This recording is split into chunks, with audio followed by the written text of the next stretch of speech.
तो राजगढ़ के नगर व्यावर में रेलवे स्टेशन के पास ओवरब्रिज के समीप नेशनल हाईवे सर्विस रोड पर आए दिन हो रही इन गंभीर दुर्घटनाएं देखी जा रही हैं। यहीं आपको बता दें कि आज भी एक सड़क हादसे में बालक मोहित कुशवाहा मासूम की जान चली गई और एक नन्ही बालिका गंभीर रूप से घायल हो गई है। इसी कड़ी को लेकर के पूर्व विधायक पुरुषोत्तम दागी ने पीड़ित परिवार के साथ सड़क पर ही चक्का जाम कर दिया और लोगों के साथ धरने पर बैठे दिखाई दिए और इसके साथ प्रशासन के सामने अपनी मुख्य मांग रखी कि स्पीड ब्रेकर, ओवर ब्रिज और मृतक के परिवारों को आर्थिक सहायता प्रदान कराई जाए। वीरालाल दादा का पोता मोहित जो लगभग 12-13 वर्ष का था, 7वीं-8वीं में पढ़ता था, और एक उससे छोटी बहन आराधना, दोनों को इधर से तेज रफ्तार से आ रहे एक ट्रक ने कुचल दिया, जिस पर नन्हे मुन्ने बच्चे मोहित की मौके पर ही उसने दम तोड़ दिया, उसकी गर्दन ही अलग हो गई ऐसा बता रहे हैं। और एक बच्ची है जो अभी घायल अवस्था में और गंभीर अवस्था में है। तो हम अभी 1-2 महीने में ही ये तीसरी-चौथी घटना है, एक पहले भी 2-3 घटना इस तरह की हो गई है। टोल काटा भी है, उसकी वजह से भी अव्यवस्था होती है, और यहाँ पर बकतपुरा के लोग ब्यावरा भी जाते हैं, स्कूल बच्चे लोग स्कूल भी जाते हैं। तो यहाँ एक शीघ्र ओवर ब्रिज की आवश्यकता है। और यहाँ पर जैसे ही विनायक नगर से लोग रोड पे चढ़ते हैं, बकतपुरा के यहाँ से चढ़ते हैं, ना तो उधर ब्रेकर है, ना इधर ब्रेकर है, ना कोई बैरिकेड्स है और ना कोई उचित व्यवस्था है।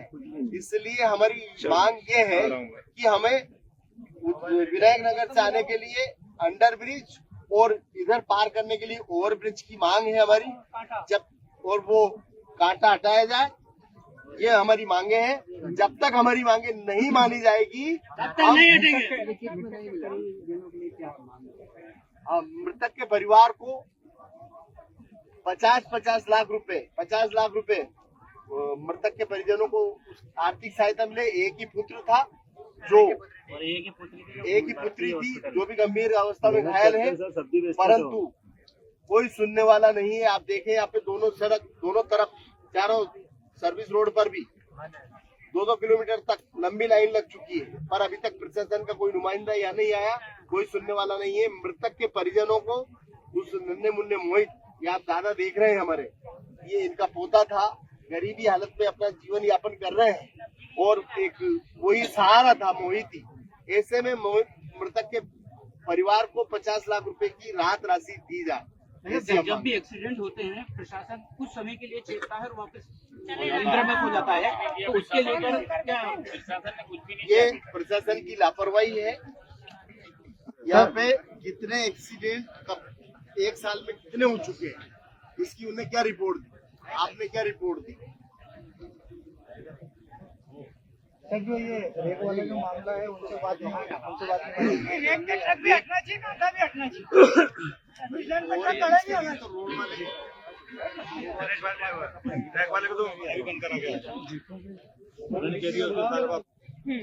कि आपका स्थायी रूप से ट्रांसपोर्ट ब्लैक लिस्टेड कर दिया जाता है। ये ट्रांसपोर्ट जो भी हो, जिसका भी हो, परमानेंट गाड़ी खड़ी रहती है, जिसकी पूरी ट्रांसपोर्ट की पूरी लाइन पे खड़ी रहती है भैया, ट्रांसपोर्ट के जिस भी ट्रांसपोर्टर के ट्रक के कारण ये कोई घटना आइंदा घटती है तो परमानेंट ही उसका ब्लैक लिस्टेड, और उसकी वजह से अगर ये घटना घटती है तो 302 भी उस पर 304 तो लगी जाएगी। 304 कह रहा था नट्टे का, हम तो आइंदा 302 भी मांग करेंगे। 304 जब उसको आपने समझा दिया,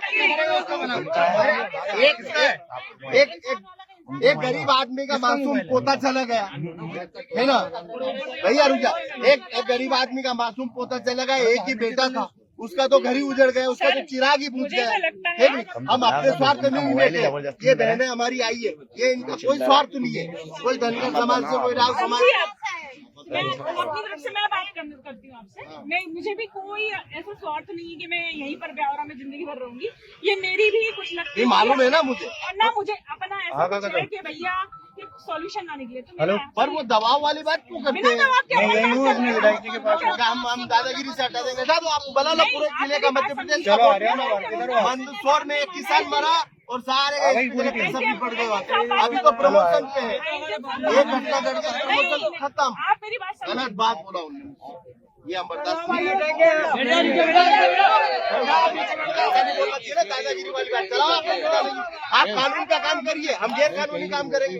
हमें मुलजिम बनाइए, आप फरियादी बनिए, क्या दिक्कत है? कई लोग रोड पे फंसे हुए हैं, उनको आवश्यक आप मेरी अगर गांधी जी अपन मानवता की बात कर रहे हैं, अब वो अपन मानवता के अलावा मैं एसडीओपी की तरफ बात नहीं कर रही। एक्सेप्ट करता हूँ, आप मेरी बात मैं एक्सेप्ट करता हूँ। मेरी बात 2 मिनट सुनेंगे, हाँ बोलो। 2 मिनट आप मेरी बात सुने। एक मानवता के आधार पर बात कर रही हूँ मैं आपसे। बहुत सारे लोग, आप औरतें हैं, आपके भी छोटे छोटे बच्चे परेशान हो रहे होते हैं, तब आपको समझ में आती है। बहुत सी औरतें वहाँ पीछे फंसी हुई हैं, बहुत से लोग जो बीमार होंगे वो पीछे फंसे हुए हैं। गांधी जी, आप सिर्फ ब्यौरा के लिए करना चाह रहे हैं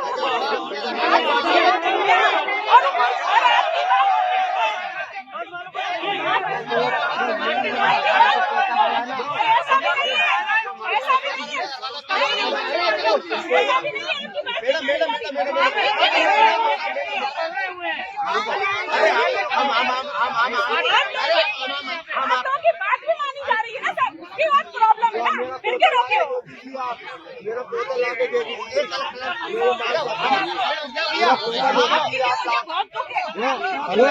आप तो ऐसे बात कर रही हो। उस और भी तो लोग परेशान हो रहे हैं। मैडम, अरे मैडम, ये समझिए कि 1 महीने में 4था एक्सीडेंट है। ठीक सर, ये हम जानते हैं कि कोर्ट का आदेश है, रोड को जाम नहीं कर सकते, कानून में अपराध है, हमें पता है इस बात का। ठीक, पर अब किसी गरीब का मासूम बेटा, एक ही इकलौता बेटा है, उसने जान खो दी, उसकी एक बेटी गंभीर अवस्था में घायल है, और ऐसे 1 महीने के अंदर 4थी घटना आई है। अब सर हम कहाँ तक ये अन्याय सहते रहे? किसी माँ की कोख कब तक उजड़ती रहेगी? हमारी ये पीड़ा है सर। तो अब हम ये चाहते हैं सर, वो हो गया, उसको तो हम कुछ कर नहीं सकते। एक तो ये रेक लगती है, उसके कारण ये सर्विस रोड है। चलो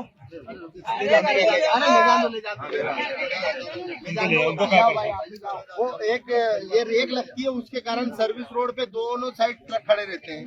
एक टोल काटा है, उसके कारण ट्रक खड़े रहते हैं। तो एक तो भैया रुक जा रहे, तो एक तो सर सर्विस रोड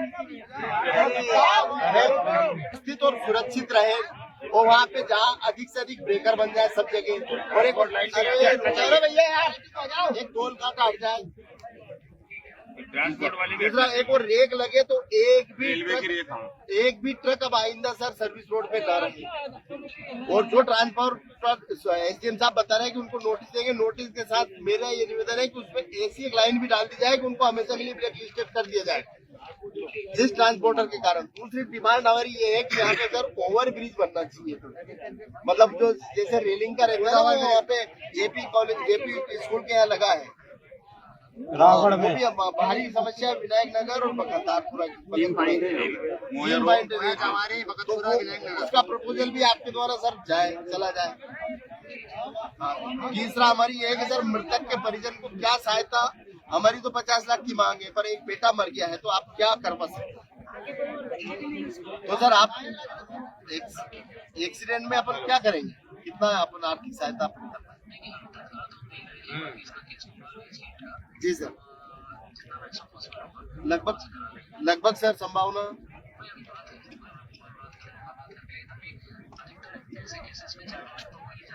जी अपन जो भी यथासंभव ज्यादा से ज्यादा हो। अब हम एसडीएम साहब संजय उपाध्याय जी और आदरणीय दीक्षित साहब के आश्वासन पर हम रोड हटा सकते हैं, पर अब 8 दिन 15 दिन बाद हम किसके गले में केटी बनेंगे फिर? जी सर, नहीं मतलब अब फिर कोई नौबत नहीं आए, किसी माँ की कोख ना उठे, किसी गरीब बेसहारा ना हो।